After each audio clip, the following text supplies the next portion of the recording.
Olá pessoal, esse é mais um vídeo de inscrição para o próximo torneio mundial de modelação 3D do nosso grande especial anfitrião, Too Tall Toby. E na verdade assim, ó, eu estou com uma passagem já marcada para o Brasil para visitar os familiares nesse final de ano e tudo mais.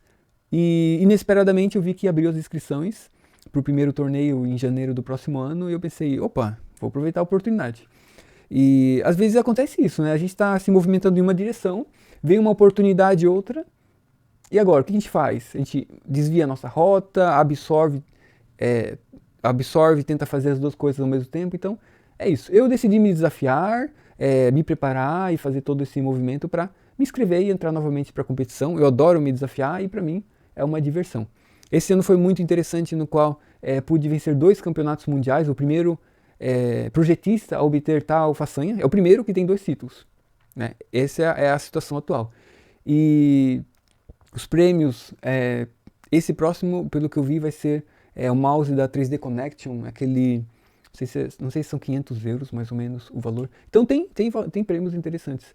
E assim, ó, né, falando em oportunidade, aproveitar a oportunidade, se você também quer crescer na profissão e, bem, você pode absorver os meus cursos, as minhas habilidades, eu deixei isso tudo disponível no site Biblioteca do Projetista. Lá é o espaço onde eu coloco todos os meus conteúdos, as habilidades disponíveis para você poder crescer. Então, dê uma passadinha lá, veja o que há de interessante para você. Qualquer coisa, me escreva no Instagram, que eu ficarei lisonjeado em ir responder.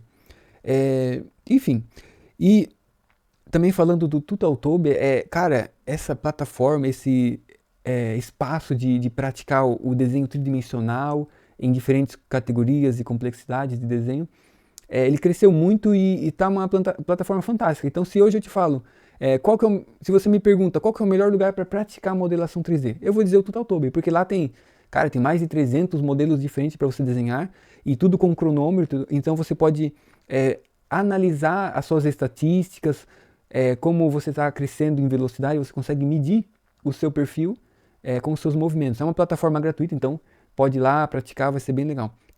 O site do TooTallToby eu vou deixar aqui na descrição também, para você, se caso eu quiser se aprofundar, praticar, ou quem sabe até vir a competir também, que, cara, é uma coisa diferente. Então, é uma diversão, né, participar e se desafiar, né, combater pessoas e todo mundo é uma emoção sem fim. Enfim, sem mais delongas, vou te deixar aqui o vídeo do desenho oficial. Um grande abraço, até breve. 3, 2...